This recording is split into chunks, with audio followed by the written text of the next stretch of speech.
Barang siapa yang membaca setiap malam, artinya mulai maghrib sampai subuh, antara itu tiap-tiap malam, tidak mengenai akan dia kesusahan selama-lamanya, kefakiran, kesengsaraan.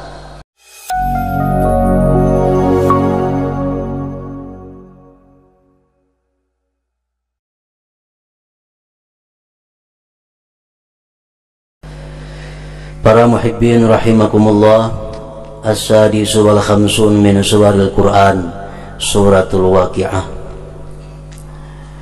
yang ke-56 daripada surah-surah Al-Quran, yaitu surat yang bernama Al-Waqi'ah.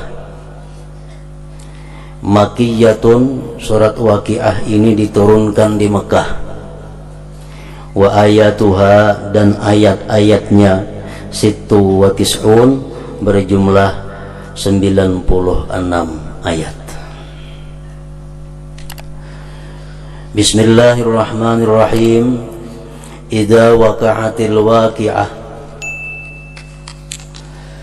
laisa liwaqa'atiha kadhibah khafidatur rafi'ah. Apabila kiamat terjadi, tidak ada bagi kejadiannya hari kiamat itu yang mendustakan. Khafidatur rafi'ah, hari kiamat itu merendahkan orang-orang yang hidupnya menentang Allah, dan hari kiamat itu meninggikan orang-orang yang hidupnya selalu patuh dan taat kepada Allah Subhanahu wa ta'ala. Idza rujjatil ardu rajja wa bussatil jibalu bassa fakanat haba'an mumbatsa. Bila mana bumi digerakkan, gunung-gunung dihancurkan, dan jadilah debu yang berterbangan. Para muhibbin rahimakumullah, suratul Waqi'ah adalah surat yang sangat dikenal di kalangan kaum muslimin dan muslimat, karena ada beberapa hadis Rasulullah sallallahu alaihi wasallam yang menganjurkan agar kaum muslimin muslimat senantiasa mengamalkan membaca surat Al-Waqi'ah ini setiap hari. Di antaranya sabda Rasulullah sallallahu alaihi wasallam, "Man qara'a surat Al-Waqi'ah kulla lailatin lam tusibhu faqatun abada," akhrajahul Baihaqi. Barang siapa yang membaca surat Waqi'ah setiap malam, artinya mulai maghrib sampai subuh, antara itu, siapa yang membaca suratul Waqi'ah tiap-tiap malam, tidak mengenai akan dia kesusahan selama-lamanya, kefakiran, kesengsaraan. Dan Rasulullah sallallahu alaihi wasallam telah bersabda lagi, suratul Waqi'ah suratul ghina. Surat Waqi'ah itu dinamakan surat kaya. Faqra'uha, bacalah ulihmu surah Waqi'ah. Wa'allimuha auladakum, dan ajari anak-anak kamu akan surah Waqi'ah itu. Akhrajahu Ibnu Mardawaihi. Dan lagi sabda beliau, allimu nisa'akum suratal Waqi'ah fa innaha suratul ghina, akhrajahu Dailami. Ajari perempuan-perempuan kamu suratul Waqi'ah, karena suratul Waqi'ah itu namanya adalah surah kaya, akhrajahu Dailami. Para muhibbin rahimakumullah,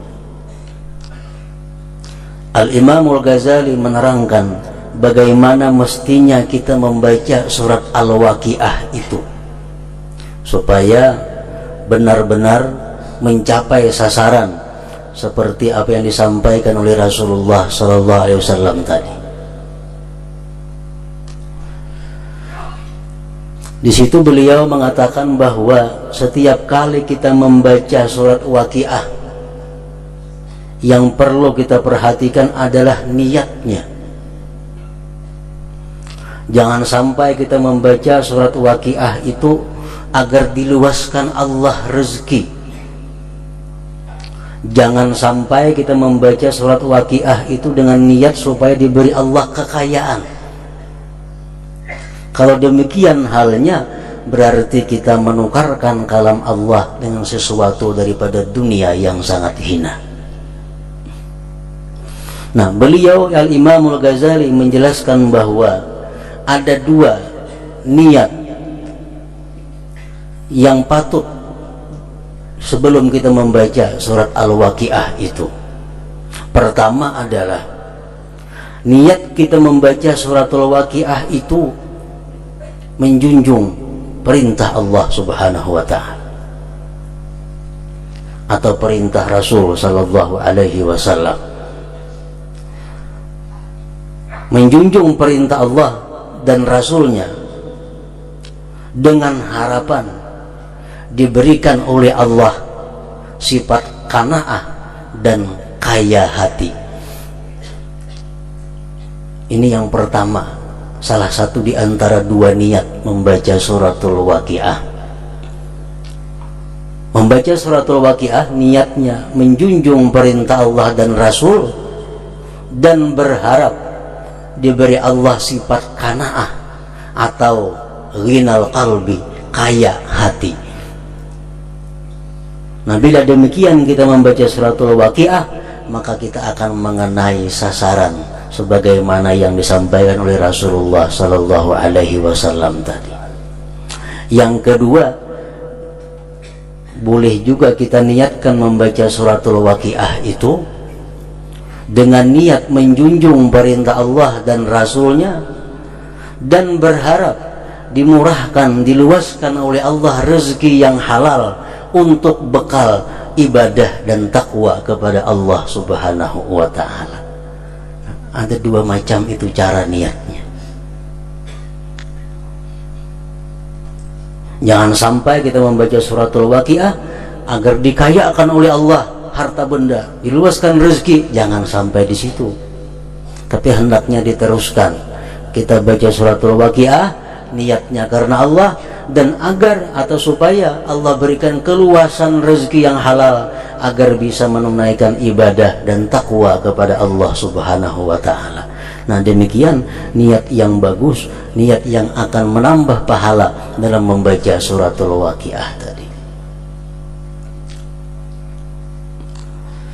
Para muhibbin rahimakumullah, idza waqa'atil waqi'ah, apabila terjadi hari kiamat, laisa li waqa'atiha kadzibah, tidak ada bagi kejadiannya itu yang mendustakan. Rasulullah sallallahu alaihi wasallam pernah ditanya anis-sa'ah, tentang hari kiamat, dengan pertanyaan mata sa'ah, kapan hari kiamat itu wahai Rasulullah? Rasulullah menjawab, mal mas'ulu anha bi'a'lama minas sa'il. Orang yang kau tanya sama dengan yang bertanya, sama-sama kada tahu artinya. Apabila mestinya persisnya hari kiamat itu terjadi. Wa sa'ukhbiruka an asyratiha, dan aku hanya bisa mengabarkan kepada engkau tanda-tanda menjelang hari kiamat itu. Rasulullah menyatakan, idza waladatil amatu rabbaha wa iza tatawala ru'atul ibilil buhmi fil bunyan. Tanda kiamat itu, kata Rasulullah, apabila seorang perempuan melahirkan rajanya, bila seorang wanita melahirkan tuannya. Maksudnya adalah di akhir zaman itu anak-anak durhaka kepada orang tuanya, sehingga orang tua yang melahirkan itu seolah-olah rakyat oleh si anak itu. Seorang perempuan melahirkan rajanya, anak nang jadi raja, kuitan jadi budak, jadi hamba sahaya. Artinya di akhir zaman menjelang hari kiamat itu, kata Rasulullah, anak tidak segan lagi memerintahkan kepada orang tuanya untuk berbuat melakukan sesuatu. Orang tua dijadikan pembantu, orang tua dijadikan budak, pelayan bagi anaknya. Ini yang dimaksud dengan idza waladatil amatu rabbaha. Bila sudah demikian, itu berarti kiamat itu sudah dekat. Yang kedua, kata Rasulullah, tandanya wa iza tatawala ru'atul ibilil buhmi fil bunyan. Apabila orang-orang desa, orang-orang dusun sudah berlumba-lumba untuk bermegah-megah membangun rumah, membangun bangunan. Rumah-rumah mewah sudah banyak di kampung-kampung. Rumah-rumah yang bagus sudah menjadi merata di perkampungan. Orang kampung, orang dusun berlumba-lumba membangun rumah yang mewah. Itu pun akan terjadi, kata Rasulullah, menjelang hari kiamat itu. Wa fi riwayatin ukhra an asyratiha, dan dalam riwayat yang lain Rasulullah SAW menyebutkan, menjelaskan tentang keadaan manusia atau keadaan masa sebelum hari kiamat terjadi. Antara lain, selain daripada yang dua tersebut tadi, kata Rasulullah, yang artinya zuhurul fajiri alal munsifi, menangnya orang yang jahat atas orang yang baik, menangnya orang yang fasik atas orang yang adil, atas orang yang saleh, menangnya orang yang zalim atas orang yang adil. Orang yang baik selalu dalam posisi kalah, orang yang jahat selalu dalam keadaan menang. Contohnya umpamanya pemilihan pembakal kepala desa, supaya mengerti calon pembakalnya ada nang kada penyembah yang orangnya pemabuk, calonnya ini penjudi. Nang saya kong calonnya penyembah yang orangnya saleh, orangnya penuntut ilmu. Karena sampai harinya pemilihan pembakal kalah tuh nang salehnya tuh. Nah ini nang manang di kampung-kampung mana-mana aja kayaknya, hingga orang nang macam itu nang manang. Bila nang baik hingga kalah. Ini menjelang kiamat. Zuhurul fajir 'alal munsif.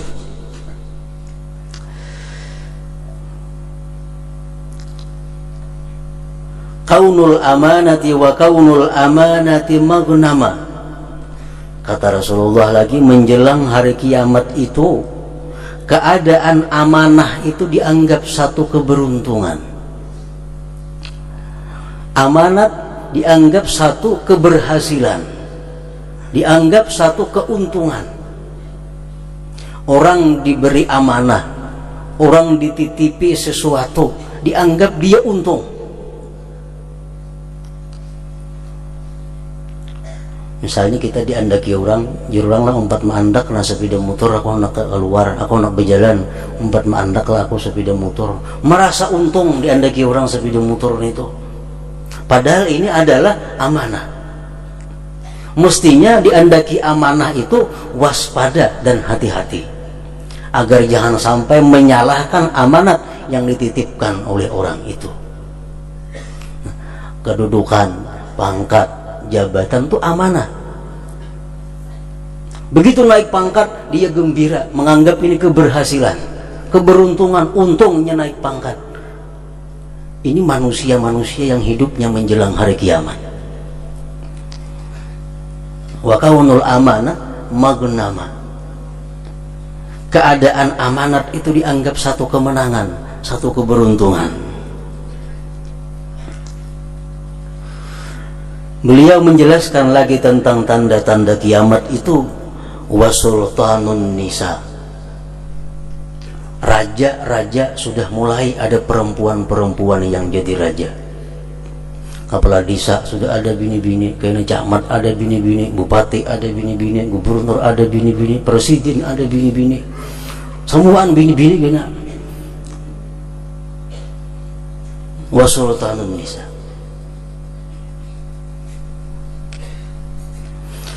Wa zuhuru auladil baghiyah, dan timbulnya, nampaknya anak-anak zina. Di tiap kampung ada anak zina. Sini ada anak zina, sana, di mana-mana ada anak zina. Dan orang-orang sudah kada ada lagi rasa suban, tidak ada lagi rasa malu mempunyai anak yang tidak ada ayahnya. Diambil Allah sifat haya, sifat supan, sehingga kada malu bahwa ini adalah anak dapat daripada zina. Nah, anak zina sudah banyak timbul di mana-mana. Itu termasuk tanda-tanda hari kiamat.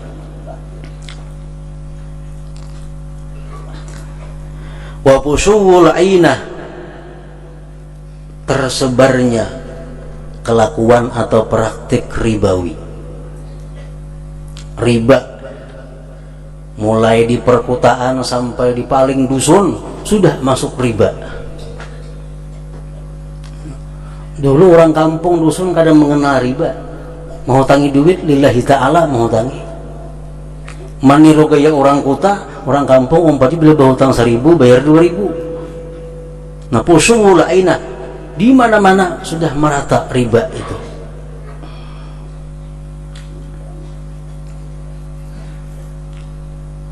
Wa zuhurur risa, timbulnya di mana-mana risa, suguk atau pungli. Pungli, suguk itu menjelang hari kiamat bukan hanya ada di kantor, tapi ada di jalan raya, ada di bawah pohon, ada di tengah lautan, di mana-mana ada pungli. Itu kata Rasulullah adalah asyratus sa'ah, tanda-tanda kehancuran ini dunia, tanda-tanda menjelang hari kiamat. Wa kaunul masjid muzakhrafa, masjid-masjid itu dimegahkan walaupun duitnya beintaan di jalanan, asal megah. Tanda hari kiamat. Masjid yang bagus, bangunan orang baru dirubuh karena potongannya kada sesuai zaman. Ganti masjid yang megah, berlomba-lomba memegahkan masjid. Itu termasuk daripada tanda kehancuran masa, tanda bahwa menjelang hari kiamat demikian. Wa syuribatil khumur, dan diminum arak. Arak yang dulu dilarang, di mana-mana diminum orang arak. Wa tarakul amri bil ma'ruf wan nahyi 'anil munkar, dan amar ma'ruf nahi munkar itu ditinggalkan. Ini yang paling sulit dihadapi oleh umat Islam, oleh kita-kita ini, tentang amar ma'ruf nahi munkar.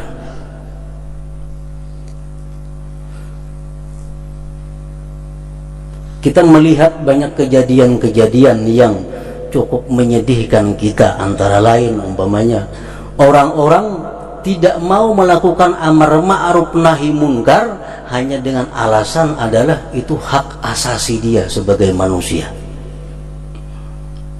Ada orang menarik betilanjang, ada yang menagur itu kada boleh, oh jangan ditagur, itu hak asasinya sebagai pemain seni umpamanya. Nah, ini tanda-tanda hari kiamat. Ada aliran-aliran yang sesat, ditagur, jangan ditagur, karena itu hak kebebasan mereka untuk berkeyakinan dan beragama. Nah, jadi kada ada lagi amar ma'ruf nahi munkar, terserah manusia, anak jadi kambing, anak jadi sapi, mau apa. Wa tarakul amri bil ma'ruf wan nahyi 'anil munkar, ditinggalkan amar ma'ruf nahi munkar. wa busyuwut tijarah. Kata Rasulullah lagi, tanda-tanda akhir masa, tanda-tanda menjelang kiamat itu adalah tersebarnya perdagangan di mana-mana. Di mana ada tempat ada pasar. Di kampung-kampung ada pasar sejumput, sini ada pasar. Dulunya kan ada pasar, ada pasar.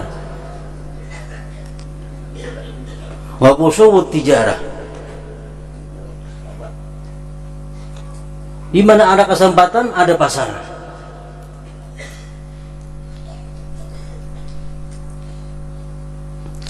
Wa ayyattajira ar-rajul wa imra'atuhu jami'a, dan bahwa berdagang seorang laki-laki bersama-sama istrinya. Turunan katuko laki binian. Dahulu kan ada itu. Laki-laki aja berdagang, bini di rumah.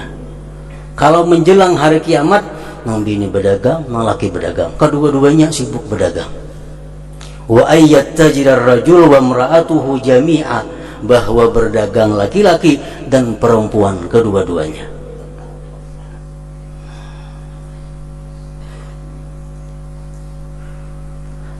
Nah, para muhibbin rahimakumullah,